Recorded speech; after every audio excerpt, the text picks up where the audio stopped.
नमस्कार, मैं हूं doctor Devi Jyoti Das, consultant pulmonologist, Raipur Chhattisgarh से। आज हम लोग बात करेंगे आर फैक्टर या R O value, R zero value base को बोला जाता है, इसके बारे में। हाल फिलहाल ही न्यूज में काफी आ रहा है कि केरला में आर फैक्टर बढ़ रहा है, इसीलिए थर्ड वेव के आने की आशंका एकदम जोरों शोरों पे है। तो आज हम लोग समझने की कोशिश करेंगे कि आर फैक्टर एक्चुअली होता क्या है। आर फैक्टर मतलब एक इन्फेक्टेड इंसान का वो कितने और लोगों को इन्फेक्ट कर सकता है, उसका वैल्यू। ये दर्शाता है कि उस एरिया में या कंट्री में कितने स्पीडीली वो इन्फेक्शन स्प्रेड कर रहा है। अगर आर फैक्टर से 1 है, मतलब एक इन्फेक्टेड इंसान एक इंसान को इन्फेक्ट कर रहा है, 10 इन्फेक्टेड इंसान 10 इंसानों को इन्फेक्ट कर रहे हैं।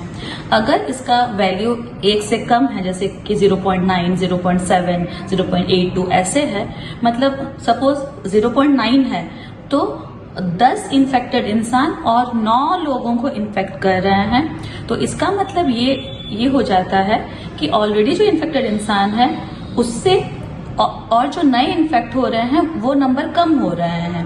अगर 10 इंसान 9 लोगों को इन्फेक्ट कर रहे हैं, मतलब कि ऑलरेडी जो इन्फेक्टेड लोग थे 10 लोग, और जो वो नए लोगों को इन्फेक्ट कर रहे हैं 9 लोग, ये पहले से कम है। मतलब कि आपका जो वायरस का स्प्रेड है या आपका जो इन्फेक्शन है वो डिक्रीजिंग ट्रेंड पे है, मतलब कि वो कम हो रहा है। सेम इसी तरह से अगर आर फैक्टर 1 से ज्यादा है, अगर 1.1 है, तो 10 इंसान 11 लोगों को, नए लोगों को इन्फेक्ट कर रहे हैं, मतलब कि वो इन्फेक्शन का स्प्रेड राइजिंग ट्रेंड पे है और इसीलिए अभी फिर इन्फेक्शन बढ़ता जाए। कुछ वायरल इन्फेक्शन बहुत ही ज्यादा कंटेजियस होते हैं या उनकी इन्फेक्टिविटी बहुत ज्यादा होती है, जैसे कि मिजल्स, चिकन पॉक्स हम लोग देखते हैं कि घर पे एक बच्चे को होता है तो ऑलमोस्ट सारे बच्चों को हो जाता है। मिजल्स भी एक जने को होता है तो फैमिली में सबको हो जाता है। तो मिजल्स का जैसे R factor mostly non immunised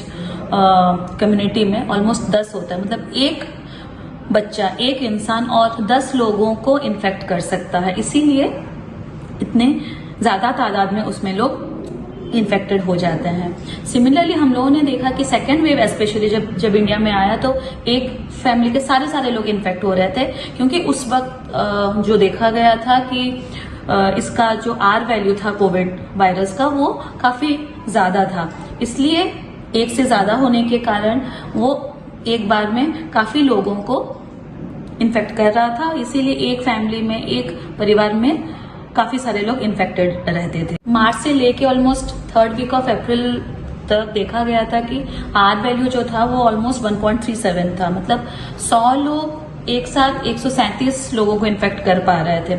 वही चीज धीरे धीरे लास्ट वीक ऑफ अप्रैल से लेके मई में वो धीरे धीरे गिर के 1.18 हो गई, मतलब 100 लोग 118 लोग को इन्फेक्ट कर रहे थे। तो इस तरह से धीरे धीरे अभी हाल फिलहाल में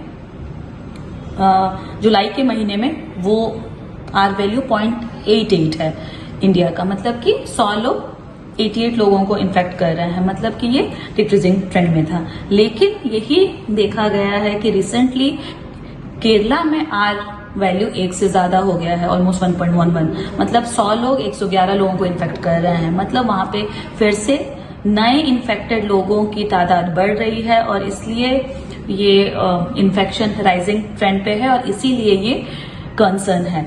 अकॉर्डिंग टू CDC, जो डेल्टा वेरिएंट था जो कि सेकेंड वेव में मोस्टली इंडिया में पाया गया था, उसकी R value almost chicken pox की तरह है, इसीलिए सेकेंड वेव में एक साथ पूरे परिवार इन्फेक्ट हो रहे थे। तो ये आर वैल्यू एकदम एक्यूरेट तो नहीं है, लेकिन क्योंकि जब हम लोग नए इन्फेक्टेड लोगों को देख रहे हैं, इन्फेक्शन ऑलरेडी उसके कुछ दिन पहले से ही चल रहा है, तो एक मिनिमम लैग पीरियड इसमें है।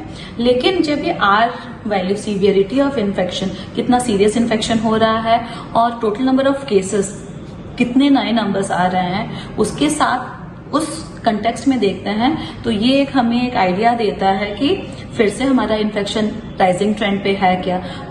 चूंकि केरला और जो नॉर्थ ईस्ट के कुछ स्टेट्स हैं जैसे कि मणिपुर, अरुणाचल प्रदेश, ये सब यहाँ पे आर वैल्यू राइजिंग ट्रेंड में देखा जा रहा है। इसीलिए थर्ड वेव के आने की जो आशंका थी वो और ज्यादा दृढ़ हो गई है।